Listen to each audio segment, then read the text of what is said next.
Once upon a time in Calabar, there lived a beautiful young lady named Mfoniso, but everyone called her Meme. Meme had one big dream. She wanted to become a top fashion model and be seen on TV and magazines.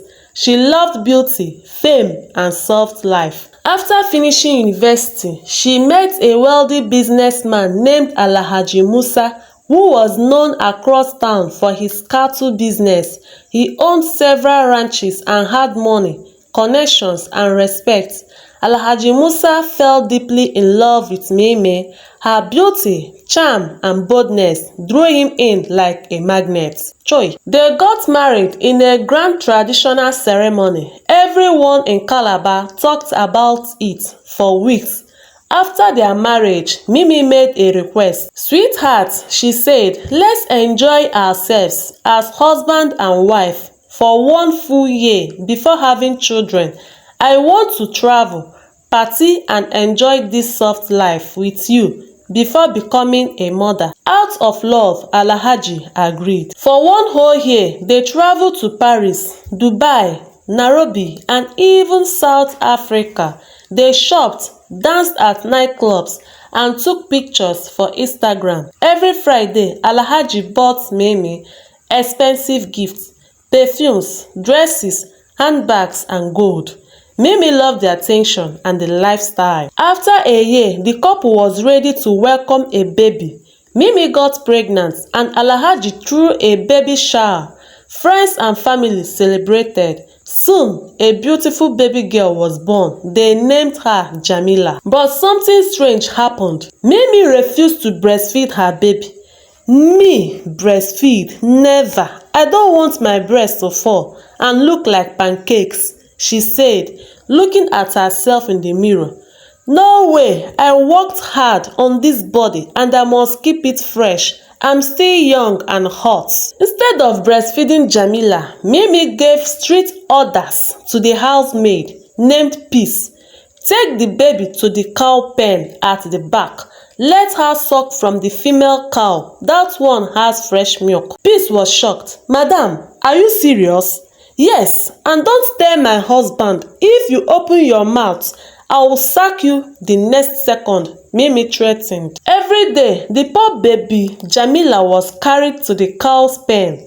The maid would guide her little mouth to the cow's breast. The baby cried every time, her small body weak and shaking. She never smiled. At night, the housemaids would take turns rocking her, trying to calm her down. But Mimi, she slept peacefully in her air-conditioned bedroom, snoring like a motorbike, completely ignoring her daughter's cries. 9 months passed. Alhaji Musa was away on a long business trip in Dubai. He called and sent money, but he didn't know what was happening at home. One day, Alhaji's friend Chief Danjuma called him. "Musa, when last did you see your daughter?" "It's been a while, but I talk to my wife every day," Alhaji replied. "Ah, my friend, that baby does not look healthy at all. I passed by your house last week and I'm worried. Please, family first, come home and check things out." Alhaji felt a sharp pain in his heart. That night, he packed his bags. On Friday, he went shopping and bought gifts for Mimi and baby Jamila. He booked the next morning flight to Nigeria. This time, he didn't tell his wife. He wanted to surprise her. By 10 a.m. Saturday, his flight landed safely. On his way home, he decided to stop by one of his cattle ranches behind the house. As he walked in, what he saw nearly made him faint. There in front of him was Peace, the maid, holding his baby, his only daughter, close to a cow's udder.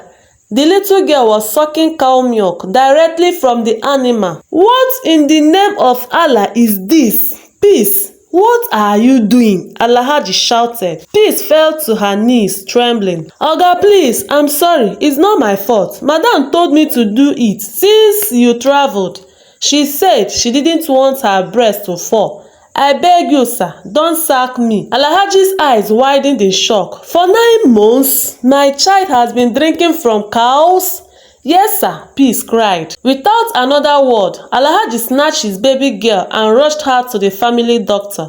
He called his personal physician, Dr. Tayo, who ran urgent tests. That same afternoon, Mimi walked into the house looking fresh from the salon.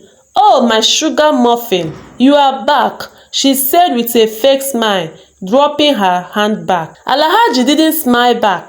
"Where is my daughter's real mother?" he asked coldly. Mimi laughed. "I'm right here. What do you mean?" "No, you gave birth to her, but you left her to suffer like an animal. You fed her cow milk, ignored her cries, and only cared about your looks. Shame on you, Mimi. Do you know your daughter has been sick, weak, nearly malnourished? She needs love, not Instagram followers." Tears started to fall from Mimi's eyes. "But I didn't mean to." "Save it," Alhaji cut in. "I regret being away for so long. From now on, my daughter comes first." That night, Alhaji moved Jamila into his room. He called his mother to come and stay and help care for the baby.